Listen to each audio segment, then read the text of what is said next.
بسم اللہ الرحمن الرحیم۔ معزز خواتین و حضرات، گزشتہ دنوں ہم نے سرزمین پاکستان پر عاشورہ محرم الحرام بخیر و عافیت گزر جانے پر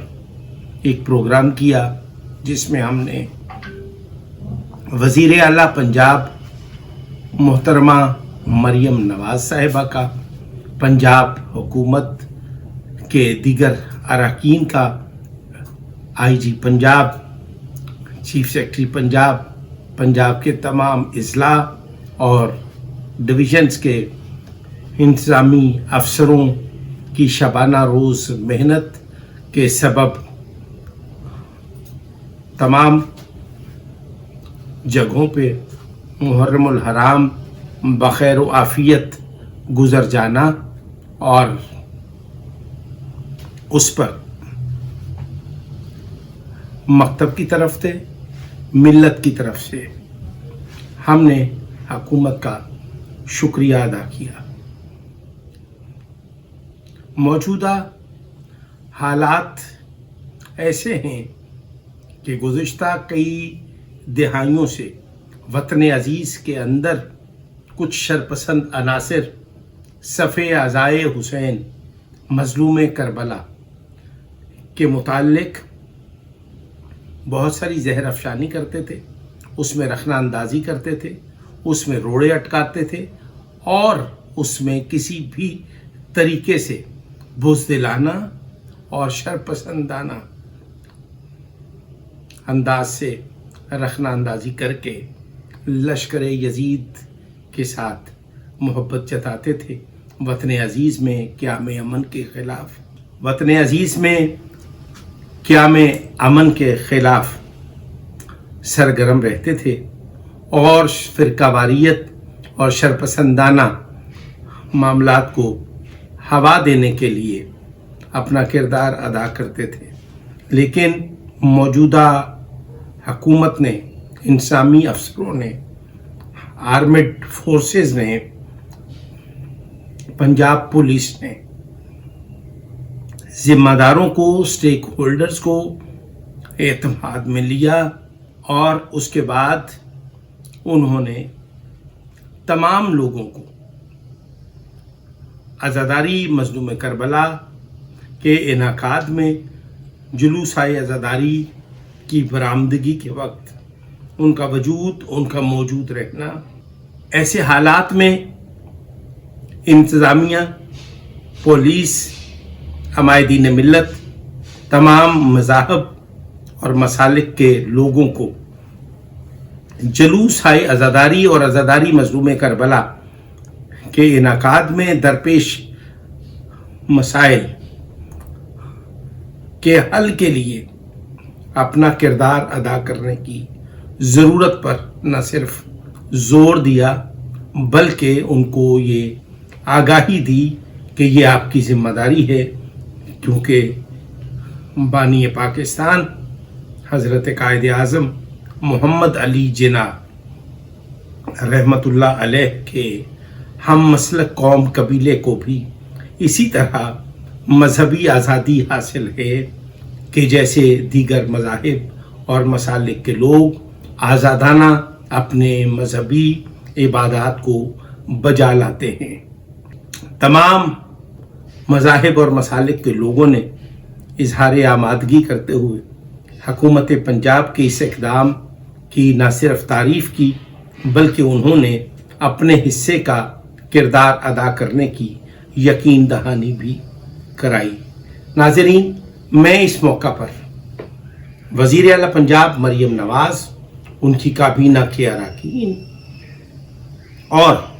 آئی جی پنجاب پولیس، آرمڈ فورسز، افواج پاکستان، حساس اداروں نے اس وقت جو اہم کردار ادا کیا وہ لائق ستائش ہے۔ اپنے مکتب کی طرف سے اس کا تشکر اس لیے ادا کرنا ضروری سمجھتا ہوں، اگرچہ مجھے اکا دکا کچھ جگہوں پر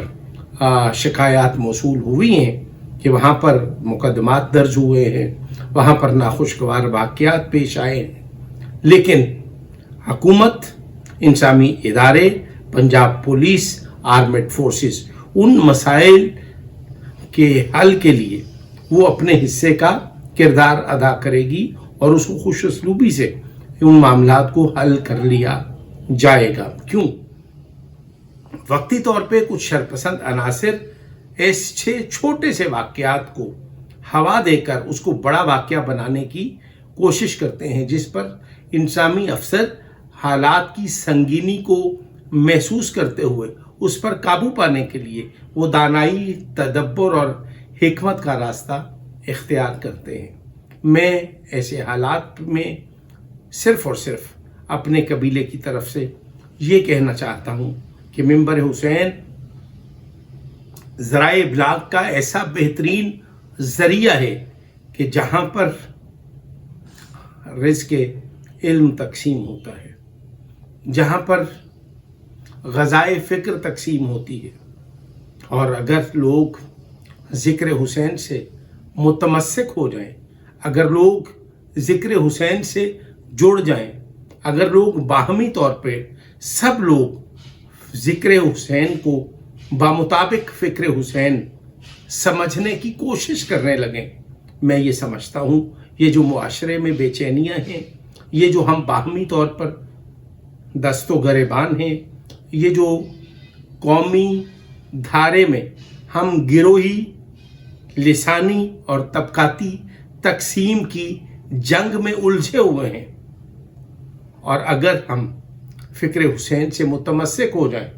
تو یہ جو ہمارے اندر مسلکی تضادات ہیں،